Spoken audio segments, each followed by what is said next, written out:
What's happening, everybody? Thanks for joining us on Movie Recap. Today we're going to take a look at Iron Doors. Spoilers ahead. A random guy slowly wakes up and finds himself in a vault. It's the flies actually that rouse them. They're feeding on a rat that has been placed nearby, and the discovery startles him as the first thing he sees once he wakes up. He's looking around a bit to gauge his predicament, but then he thinks it's a practical joke. He checks his watch and it says 9:32. He also checks a big round door to the vault to see if it opens. Well, he can't seem to shift the handle, so he moves on, and there's a locked locker in the room, and he gauges that padlock, puts his nose to the vents of that locker, but a fly buzzes out and into his nose. Disgusted is how he feels. Mind you, he still thinks it's a joke, and he tries to talk to whoever put him there. He's even checking for security cameras. Now he's dressed as if he was on a night out. He's got his blazer on and a pair of jeans, and that same carefree party attitude has followed him into the vault. For instance, he wants to pee, and so he goes to the corner of the vault and eases himself pleasurably. Can I hear you say, oh, who knew peeing was so relaxing while he's doing it to taunt his captors? Note that this move might be counterproductive because soon enough he would need all the hydration he can lay his hands on. He's not getting any feedback, so he's angry and walks up to the vault door, and while screaming he's banging on that iron door repeatedly. He's getting no response, so he takes off his belt and tries to make his knock seem louder with that metal head on the belt and all. When he still gets no results, he turns his anger and attention to the locker and continually abuses it both verbally and physically. Poor locker even manages to climb on top of the locker. As tall as it is now, he can see the extent of his little kingdom. So it's day 2 and he's still in this vault. The flies' eggs from just yesterday have begun to mature into maggots now, and you know they're feeding on a rat. The man has his jacket over his head as he wakes up, so he gets up and clumsily drops his phone, making it shatter. Before now he's been trying to find a signal but wasn't getting those bars. As such, the phone might as well be useless. All things considered, now he realizes he's thirsty, so he goes to the corner, but this time he collects his urine in one of his shoes. Get this, he drinks it all up. Delicious. At least he's learned to value the importance of recycling. He yells out to whoever is on the other side, are you happy now? And now he's starting to think about food and briefly stares at that maggot-infested rat, but then he kicks it away and does some more yelling at no one in particular. He's reaching for the overhead fluorescent light and it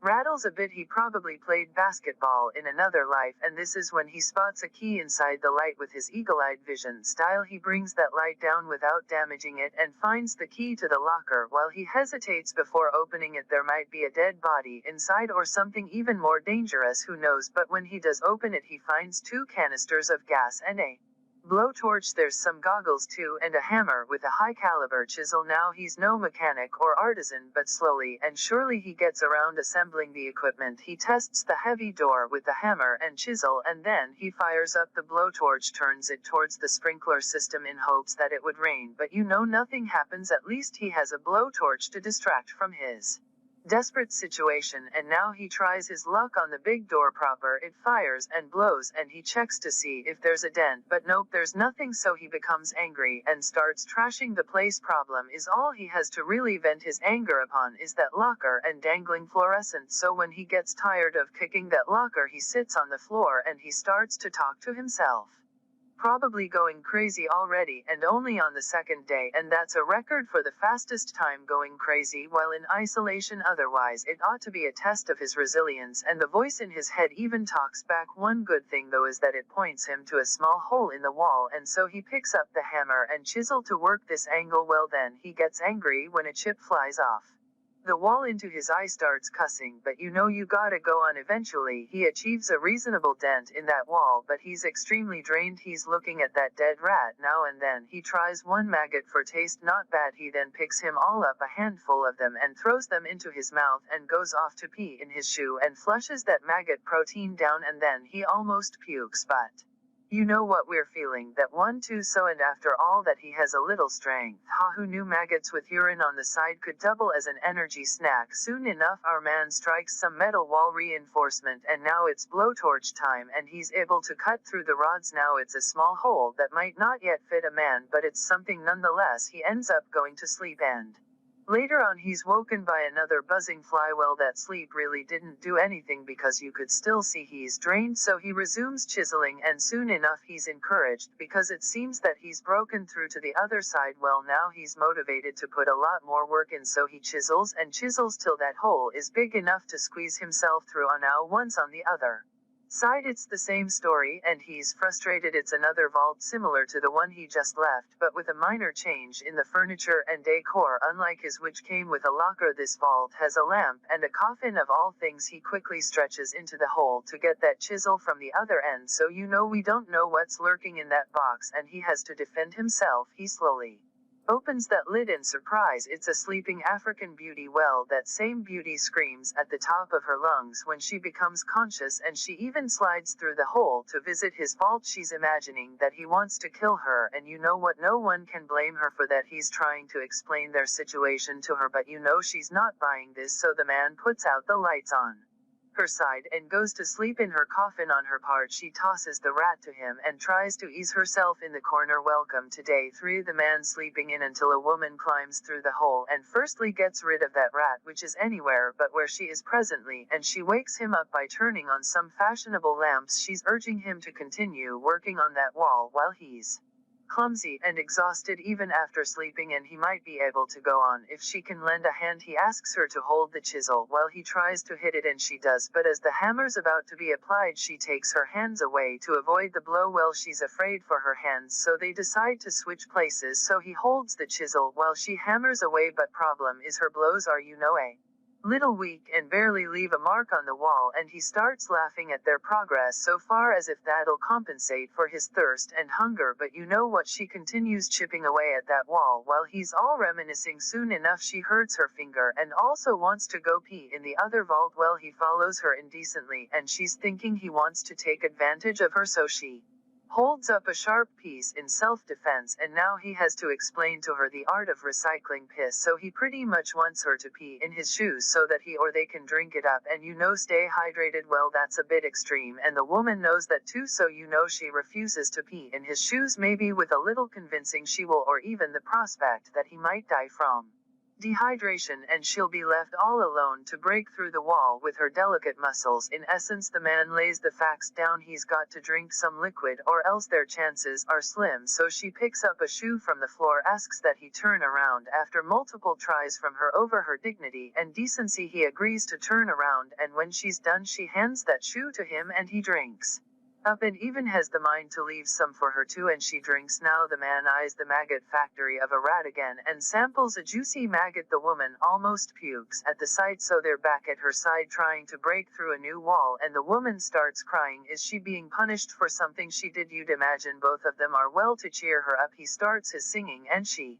cracks a smile at him. You really can't help but admire his attitude the whole way through. He's determined to crack this conundrum. He and they both are in, always with a cheer, while seeming to converse with and pull his so-called captors along every step he takes. So he continues chiseling and singing, and she continues smiling. There's only so much he can do to keep that cheerfulness up, and so he stops altogether, but graciously for her she picks up from where he left and starts singing one of her own. It's one of those working man tunes, like when the tune is the same beat and tempo as their movements, and she's singing, pounding that hammer and chisel to the same tempo. It's actually fun up until he hits his finger with a blow from the hammer, so he's bleeding as she tears a piece of cloth from her head tie and wraps it around his hand, and true to character he's not giving up but continues to hold that chisel as he encourages her to apply the hammer blows this time around. Seems that the music lessons pay off, because something miraculous starts to happen every time she hits the chisel. The iron door opens a little. The man also figured out they must approach that door with their backs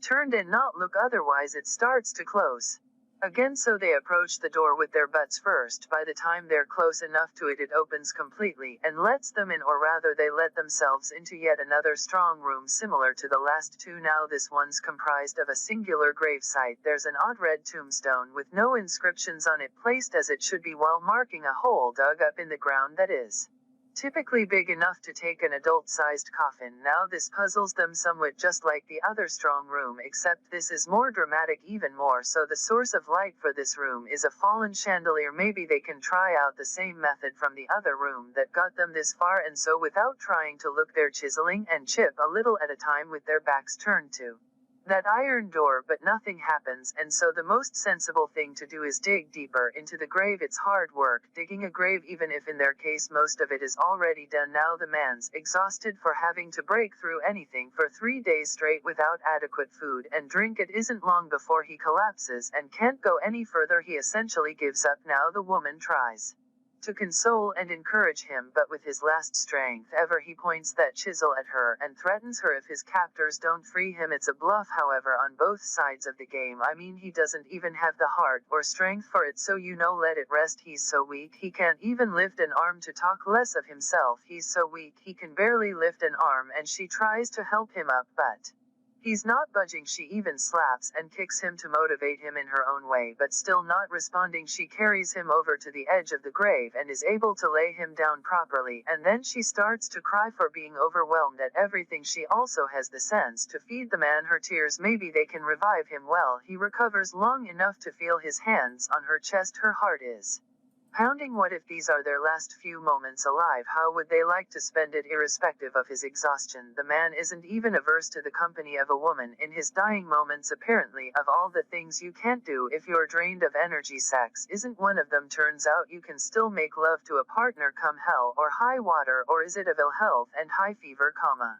Curators might beg to differ. She addresses him and is kind of concerned about his reproductive member, but he reassures her. She climbs up on him and he has just enough alertness to take off her top and compliment her beauty, and so they do the deed in the middle of the vault. It's a super titillating experience. Enough said. It's a while before our boy gets up and gets himself free from his latest partner, so he goes for the coffin and tears off the upholstery with a little whiff of strength that he has, and he takes it to where the woman is laying and wraps her all around with it, then promptly gets back to sleep. Oh, what a gentleman. Some other guy might as well have cannibalized her, at least the dead rat by now. Small wonder the woman gave it all up to him. Take some notes, guys. If you're stuck anywhere with just you and a member of the opposite sex, please be the man and lose your ego, or simply just be nice to her even if the circumstances suggest otherwise. All that chivalry pays off, because as they lay there the man is woken to the sound of the iron door opening. He wakes her up and ensures that they're not looking at that iron door as it slowly opens. As usual, they're moving